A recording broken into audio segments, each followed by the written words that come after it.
Look, man, all I'm saying is that when it comes to usability and reliability, Apple has a better product. No, look, period. you and I both know that they haven't innovated jack squat What are since you Jobs talking died. about? Plus, their prices are outrageous. They need competition. So I say Android all the way, man. Okay, actually, I'm hoping y'all can help me settle something really quick. Really quick, show fans, how many of you prefer iPhone over Android? Andre, that's not how objectivity works. Cool. Looks like most of you, this. therefore I am right. No, that just means more people in this specific room happen to agree with your opinion. It doesn't mean you're right. Agree to disagree. That is not how you use that phrase either. Oh my God. All right. This is James. He's fine for a conservative. Oh man, and this is Andre. I mean, he's all right, I guess, for a liberal. We don't agree on much. Yeah, that's putting it lightly. We disagree on a ton of topics. Yep. Here's a good example. I think it is genuinely irresponsible to objectively be one of the greatest countries in the world and still not provide a healthcare system that prioritizes patients' wellness over profits. Case in point, I went to an urgent care the other day just to get checked out after a pretty bad fall, and my bill was $1,400. I don't get health insurance through my job. That is a crazy high bill just to get checked out, and I know what you're gonna say. You shouldn't have to foot the bill for somebody else's health expenses. No, Andre, that's not what I was gonna say. Okay. I was gonna say, man, that sucks. $1,400, that is a lot of money. Thank you. You know, while we're on the topic, let me just throw this out there, okay? Before the ACA, my health insurance bill was only $150 a month, and after Obamacare, it went up to $500 a month with a higher deductible. So I'm just saying, I mean, if we want to get health insurance under control in this country, let's just get the government out of it. Oh my God. Okay. As you can tell, our conversations tend to get pretty animated. Yeah, you know, Andre and I, we don't see eye to eye on a lot of things, but there is something I do know. I know for a fact that Andre is a decent man with a love of art and bringing people together from different backgrounds. And I know that James is a solid human who loves his God, his family, and has a passion for film production. Thanks, man. You know, the only way we know this about each other is because we were willing to try to understand the why behind each other's stories. Yeah, the problem is this kind of genuine seeking of understanding between different perspectives, it's kind of getting really rare in our society. And we have a quick litmus test to help illustrate this. Yeah, actually, really quick, everyone pull out your cell phones. Pull out your phones and open up a space where you can type up a list. Word, document, Notes app, even just a new text message, just a place where you can put a list. And in that space, what I want you to do is I want you to put the first and last initials of 4 people in your inner circle of trust. First and last initials. Now this is excluding family members, so no family, but these are still people that you talk with on a regular basis, who maybe know some embarrassing stories about you. These are the people that you would call if you were ever in an emergency or you needed some advice, all right? So 4 people in your inner circle of trust, first and last initials. Go ahead and make that list. All right, now that you got that all on your Android devices out there, we want you to put an X next to any of those names that share the same race or ethnicity as you. I heard the laughs. All right, so put an X or a check mark next to anybody who has the same race or ethnicity as you do. Once you're done with that, put an X or a check mark next to anybody who has the same sexual preference as you do, be it bi, gay, straight, or other. All right, perfect. So now we want you to do the same thing, but this time put an X next to anyone that shares the same religious beliefs as you. I'm just gonna casually toss out religion. Just in our conversation, yeah. All right, well, I'll up the ante a little bit. Once you have the religion one down, put an X or a check mark next to anybody who has the same political affiliations or viewpoints as you do, even if those viewpoints are, I don't care about politics. And you know what, that's actually a really telling one. I mean, did you guys know that according to Pew Research, more than half of Republicans and Democrats say they have few or no friends of the opposite party? Shocking. Yeah, okay, I know. Anyways, let's turn the heat down in this room just a little bit. Let's put an X next to anyone on that list that shares the same music tastes as you. This was like the hardest one for me. I apparently do not know my friend's music taste at all. Thrash metal, gangster rap. Okay. All right, and now finally, put an X or a check mark next to anyone who has a similar socioeconomic background as you do, be it upper class, middle class, lower class, zero class in James's case. Okay, ouch. Okay, look, the name of this activity is called Circle of Trust, and guess what? Andre and I have done it too. We're gonna show you our answers, but first, we want you to count up how many X's you have. Count them up, and if you have 10 or less X's, throw your hands in the air. Oh, yes. Look at this. That means you have a very diverse group of friends. Kudos to you. As you can see, Andre and I at 15 X's, we do not. Now, the point of this exercise isn't to just throw out your group of friends and, you know, get a whole new circle of trust. It's really just to illustrate a simple point. That is that we naturally gravitate towards people that are similar to us. I mean, it's just human nature. But it's playing into a problem that Andre and I are very passionate about. Right, so quick question for you all. Excluding anyone just being inappropriate or creepy, has anybody here ever blocked or unfollowed somebody on social media? Blocked or unfollowed, oh my God, look at all these hands. On TikTok, Facebook, Instagram, whatever. Awesome, I love this honesty. Thank y'all for that. I absolutely have. So here's what happened to me.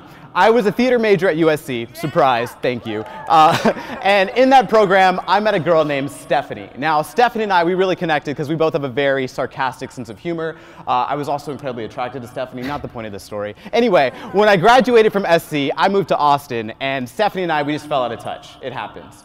Right up until 2016. And as I am scrolling through my Facebook feed, really pleased at all the people that cannot believe that this candidate has any supporters, one post kind of catches me off guard. It was also in this really bewildered tone, but it was coming from the complete opposite direction. That the people who supported the candidate that I planned to vote for, we're the ignorant ones, and we're the ones actively trying to destroy our country. I could not believe she supported Trump, and I was livid, man. Okay, first off, good use of the word bewildered. You're on the board today. Thank you. Nice one. But secondly, I'm actually surprised Facebook even showed you her post.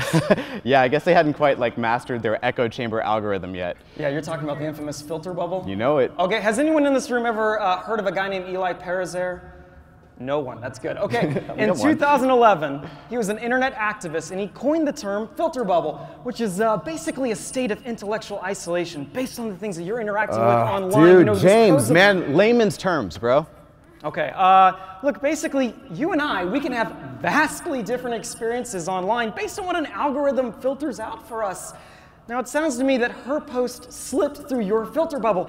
I mean, that's a great opportunity. I mean, did you take it to ask her about why she's voting differently than you, or? James, I did what any intellectually and emotionally mature person would do in that situation. Oh, good. I blocked her. Oh. And it was so easy. I didn't want to hear anything positive about a candidate that I did not support, so I chose to actively filter out that differing viewpoint. And based on the conversations that I had around that time, I know that I was not alone in this blocking. So before James and I kind of talk a potential solution for this problem, we need to address the problem. And the root problem, I think, is that today it is ridiculously easy to be the problem. And I have actually been a prime example of this. Yeah, you know, there's actually a term for this sort of people filtering thing that we're doing. It's called self-segregation. Now, self-segregation is one of the most dangerous things that we're unconsciously, but in the case of blocking, actively engaging in. Self-segregation, it actually cuts off dialogue between opposing viewpoints. It stunts innovation within our companies. It actually fosters group hostility between different people groups. And guys, it's all but stamping out tolerance within our society. Self-segregation is actually one of the leading contributors to prejudice. Now, we kind of naturally begin to fear the things that we don't understand as human beings. And we usually do not understand them because we are no longer in spaces with differing viewpoints or differing backgrounds. And it's not just one or two people. Prejudice has an orientation towards whole people groups. So to us, it may seem like we are only blocking or unfollowing one or two people. But thanks to the algorithms that run these applications that we use every day, we are actually filtering out entire worlds of thought, entire people groups, as easily as clicking a button. Yeah, like Andre said earlier, self-segregation, that's easy. I mean, you and I could change almost nothing about what we do from the day to day, and we're still gonna fall further into it. So that means we're gonna have to actively work against this trend, and that's something I tried doing when I went into college for the first time. I asked for random roommates. Oh no, dude, rookie mistake, bro.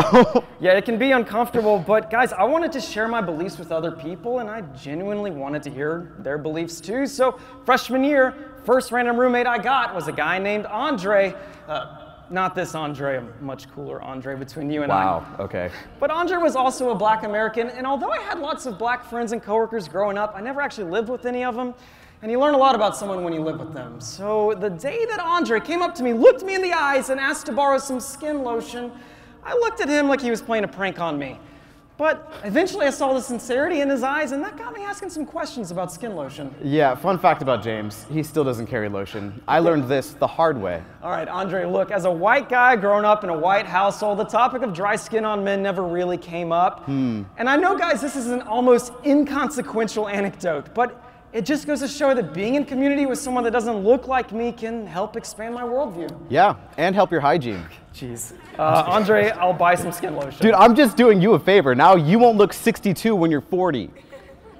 Okay, that checks out. All right. All right, I'm going to move forward. I'm going to go to my senior year. Now, my senior year random roommate was a guy named Matt. Now, Matt was, I best described as a militant atheist. I mean, the guy tried to convert me to atheism on a weekly basis. One time he came up to me and all but demanded I read a book called The God Delusion by Richard Dawkins, who is an atheist and prominent biologist. Okay. I was like, all right, man, I'll read that book. But you got to read The Everlasting Man by a guy named G.K. Chesterton, who was a famous theologian that influenced C.S. Lewis and Andre. I know that some Christians may not like this, but I actually enjoyed hearing arguments about atheism and the grievances that they have with the church. Ooh, grievances. Good word, man. You're on the board. Also, wasn't Matt your, like, drug-dealing roommate? Yeah, Matt was not only my first active drug-using friend, he also slung them out of our apartment. It was kind of a different dynamic for me. But ultimately, you know, at the end of my college career, I'm glad that I pressed into other people's lifestyles and ideologies instead of shying away from them. All right, you're going to hate this, but I'm going to give you some snaps for that one. I'll That's actually a pretty good example of bucking the self-segregation trend. But society on the whole is kind of moving away from a desire to learn about other walks of life or other people groups. Actually, in 2019, the National Review of Scholars published their findings from a project called Separate But Equal Again, Neo-Segregation in American Higher Education. Yeah, which goes to show the longer you title your article, the more credibility it must have. Right, article titles are way too long now. Anyway, they kind of summed up their findings of racial segregation on college campuses like Yale, MIT, Columbia, and over 150 other schools. And they found that roughly 40% offer racially segregated residences, 45% offer racially segregated orientation programs, and 70% offer racially segregated graduation ceremonies. Okay, you know, for a so-called woke society, you would think that this would just be dominating the headlines, but it's not. Because in these cases, students actually petitioned for separate student housing based on skin color. I mean, it was sought after and demanded. Right, and I can absolutely understand why some students, especially freshmen, would want to be around someone with a similar background to them. Sure. You know, like James said earlier, that's human nature. We naturally do that. But it is an example of how self-segregation is showing up in our everyday lives. Now, I am someone that absolutely believes that there are laws that discriminate against certain people groups. I'm from Texas. We're like trying to gold medal in this right now. But there are no longer laws that are forcing us to segregate. We're actually now just doing that ourselves. The onus is really on us. Oh, onus. It's only 4 letters, man, but I'm going to give it to you. That's a good one. Thank you. All right, so over the last year, Andre and I have spent countless hours doing deep dives into studies and books and having a lot of hard conversations around this topic of self-segregation.